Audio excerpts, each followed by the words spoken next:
A young woman cuts through a quiet suburban park, breathing hard, her gaze sweeping in desperate arcs for someone, anyone, who might anchor her. She finds a man on a weathered bench, sitting alone, and moves toward him before the thought fully forms. Something in his stillness feels like shelter. A few paces off, a German shepherd abandons its stick mid-chase and turns back, but not toward her. Its attention fixes on something beyond. To anyone passing by, it's an unremarkable scene. A quiet man, his dog, nothing worth a second look. They don't see what she doesn't yet know. A former Navy SEAL who reads danger the way most people read weather. When she reaches him and whispers, quote, _0__, the dog isn't watching her. It's already locked onto the men closing in behind her. If this kind of story speaks to you, don't forget to subscribe. Now, into it. Late afternoon draped itself across a suburban park in Eugene, where light pooled gently on empty paths and the world seemed to hold itself at arm's length. On a worn wooden bench near the main trail, Caleb Vance sat alone. Relaxed to a casual eye, but held together with a discipline that never fully releases. Former Navy SEAL. Awareness wasn't a skill for him, it was a condition. His head barely shifted, yet his gaze caught everything. The cadence of approaching footsteps, a rhythm that broke pattern. Small fractures in the ordinary that most people filtered out without noticing. Even motionless, he carried the posture of a man who had never truly stood down. The park's silence was a thin membrane, nothing more. Several yards ahead, his dog threaded between the trees, retrieving a stick with measured energy that never spilled into disorder. Caleb had thrown it without conscious effort, a reflex, practiced and automatic. This was how he kept the sharp edges from closing in. Simple rituals, repeated until they formed a wall. For a stretch of minutes, nothing broke that surface calm. Then it shattered. Footsteps sliced across the path, too fast, too ragged to belong here. Caleb's head turned, not sharply, just enough.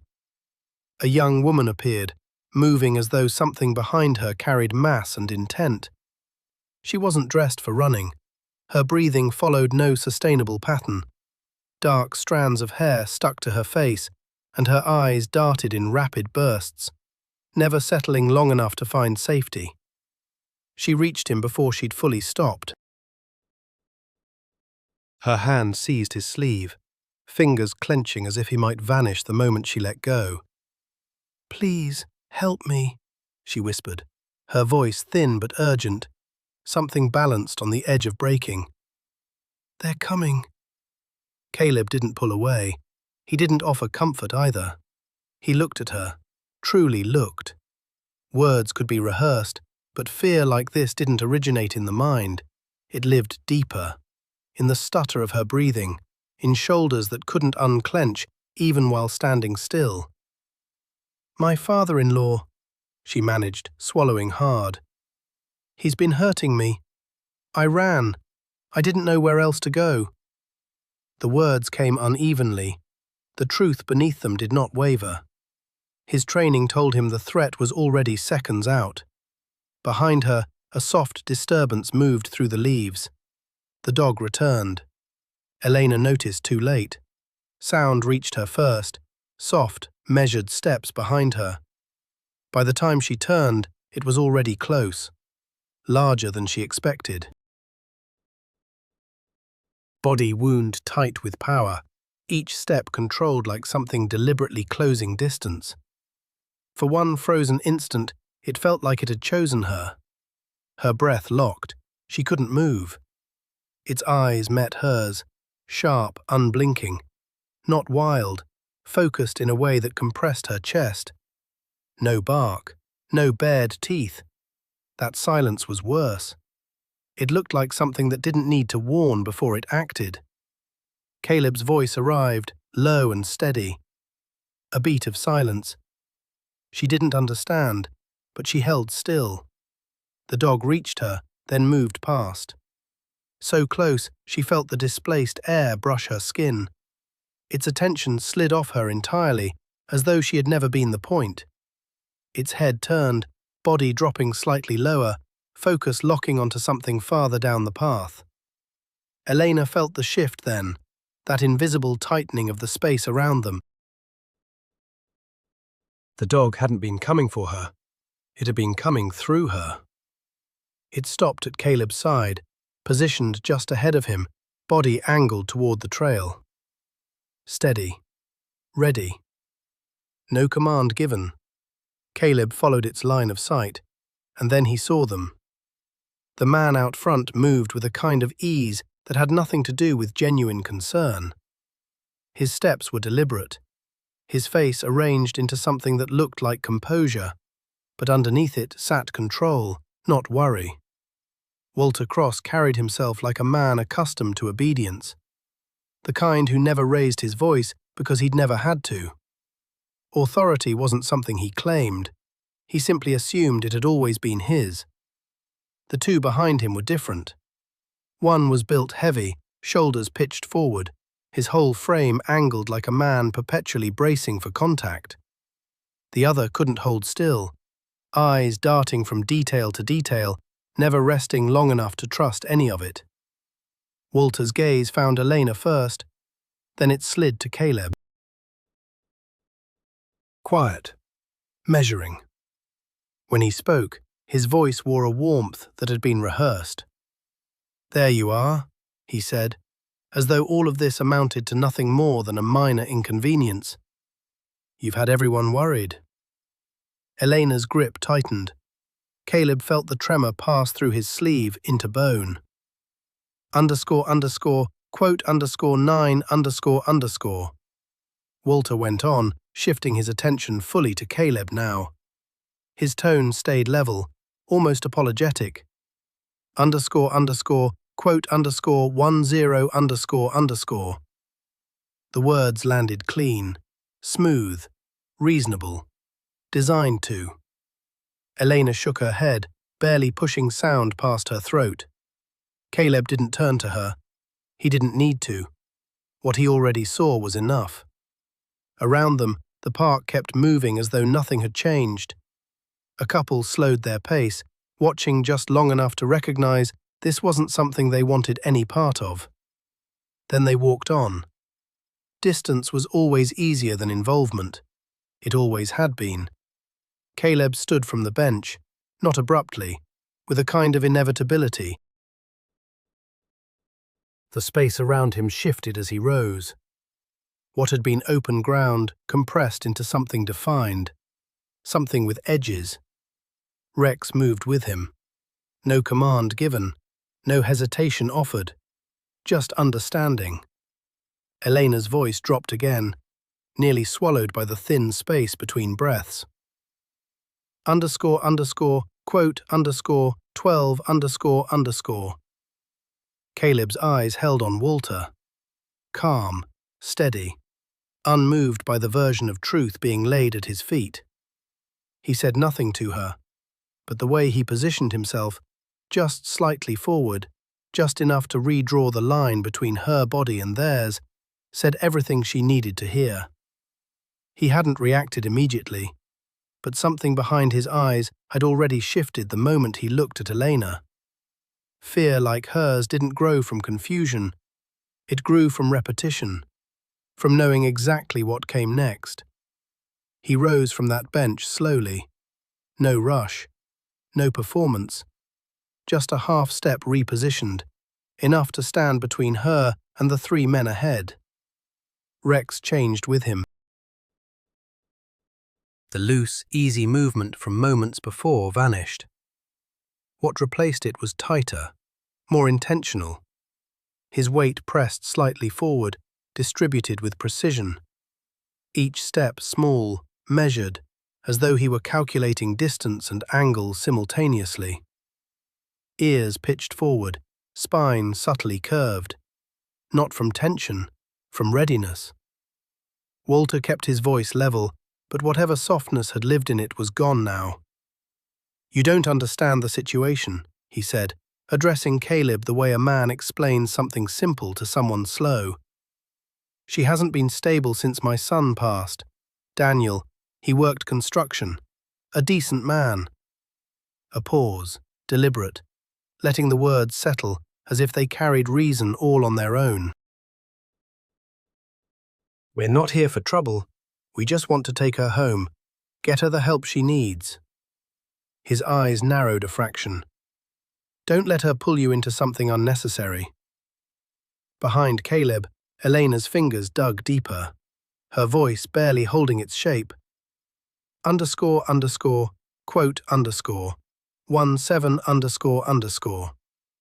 One of the men behind Walter shifted forward, just a fraction, then stopped cold when his gaze dropped to Rex.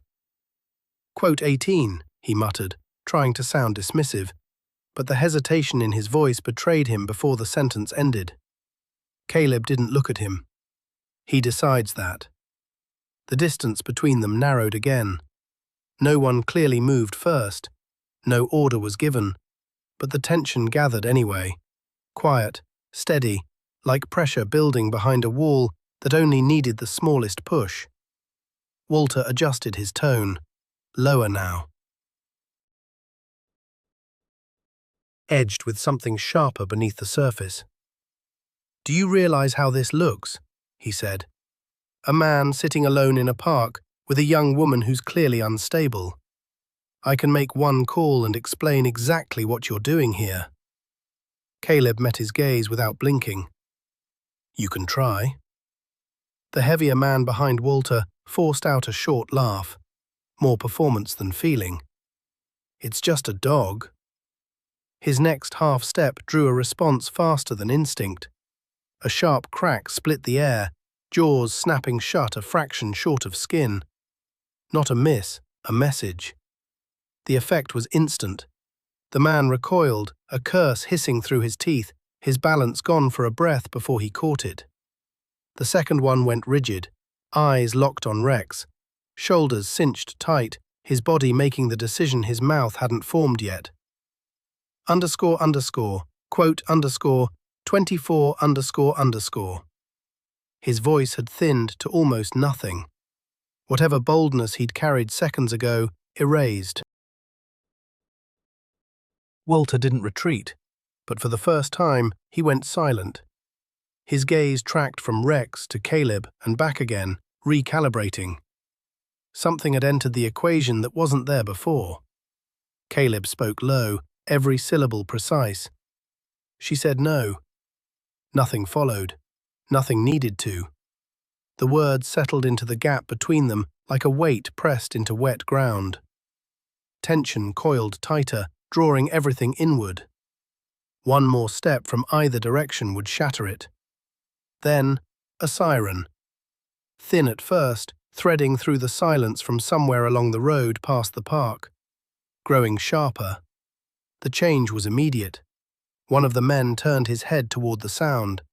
The other exhaled hard and stepped back before he realized he'd done it. Walter held still a beat longer. His eyes cut toward the noise, and something in his jaw shifted. Not here. Not now. He stepped back. This isn't over, he said. The composure had left his voice. Caleb gave him nothing. Walter turned.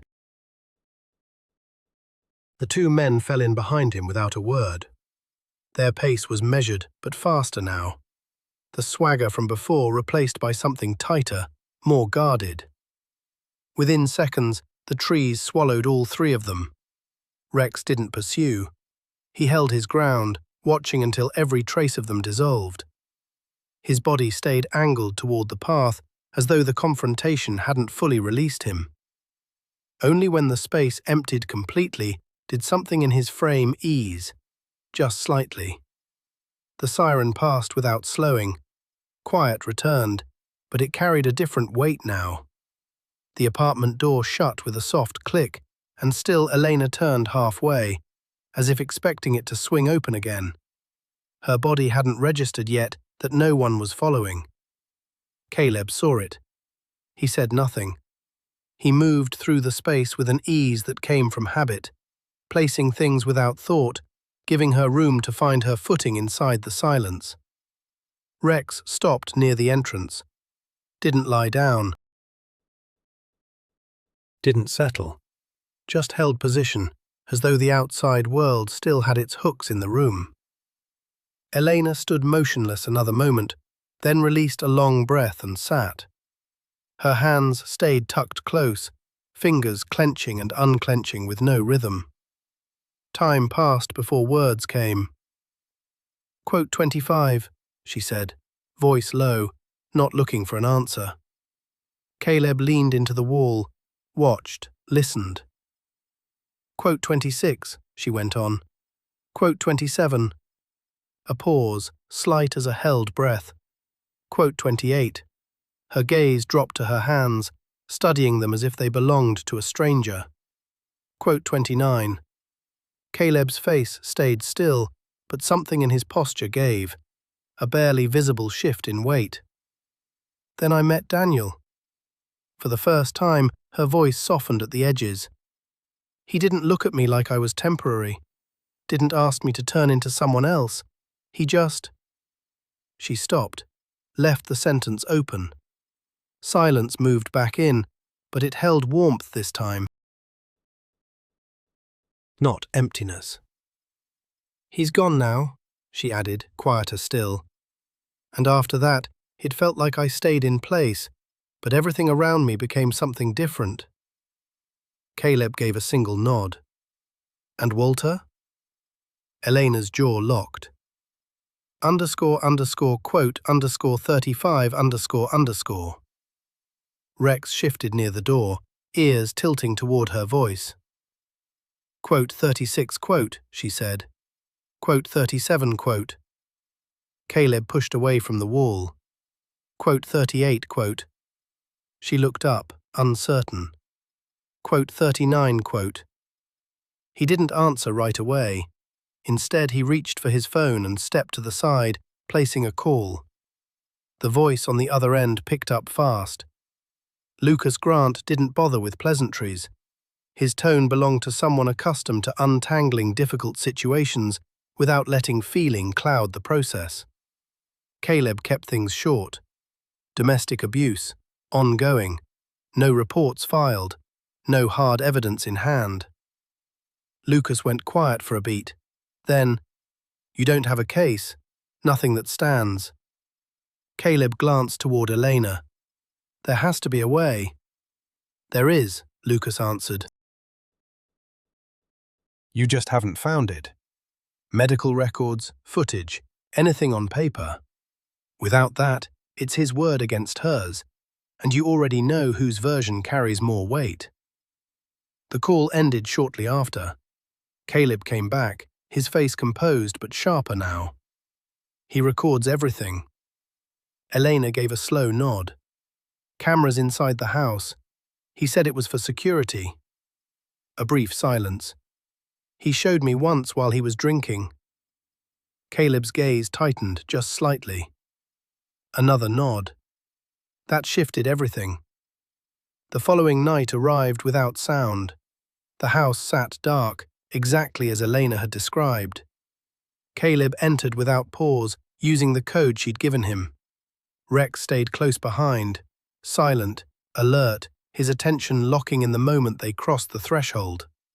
The air inside carried a different weight, heavy, stale, like something sealed away too long. Caleb moved with care, unhurried, clearing each room with quiet discipline. Rex needed no command.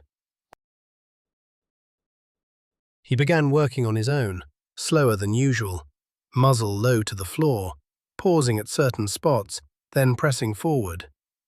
He stopped beside a cabinet. Caleb followed. Inside sat the first camera system, precisely where Elena had described. One piece secured. But Rex wasn't finished. He moved deeper into the house, then halted near a closed drawer. No scratching, no bark, just stillness and focus. Caleb pulled it open. Papers. At first glance, nothing remarkable. Then he began to read. Letters, dozens, all addressed the same way, written across years. Different handwriting, identical purpose. He moved through them faster now. Search notices, contact attempts, official filings connected to missing persons cases, and then something else entirely. Bank statements, withdrawals, signatures that didn't belong to the account holder. The pattern assembled itself almost too fast. This wasn't mere control, it was architecture. When Elena saw them later, she didn't speak immediately. Her hands hovered above the pages, as though touching them might dissolve the proof. "These are—" Her voice broke apart. Caleb stayed silent. "My mother," a whisper. "She was looking for me."